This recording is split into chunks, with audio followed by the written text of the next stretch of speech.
This video will show you how to create a multiple selection question. So first I'll type in a name, and then I'll type in the text of my question. So I'll say select all that are equivalent to 1/2. And then I'll insert a response area below, and I'll choose the question type on the left to be multiple choice. So multiple selection is a subtype of the multiple choice question type. Default weighting of 1, feel free to change it if you'd like. Selection, by default it's single, so make sure you change it to multiple. Single, of course, is the traditional multiple choice question where students will choose one correct answer among many distractors. Whereas multiple will allow students to choose one or more correct answers to a given question. Shuffle choices, I'll click on yes. This will shuffle the choices for each student so they each get a different order. And then display choices, either vertically or horizontally. And this will adjust how they're actually displayed on the screen to the student. Now I'll put in some choices. The first one I'll put is the obvious one of 0.5.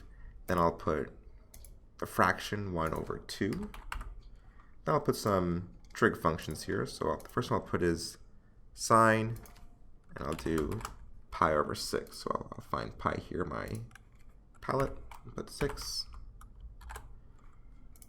And then we add another choice. So by default you have 3 choices here. You can delete them to only have 2, or add more choices below. So here's a 4th choice. I'll put cos.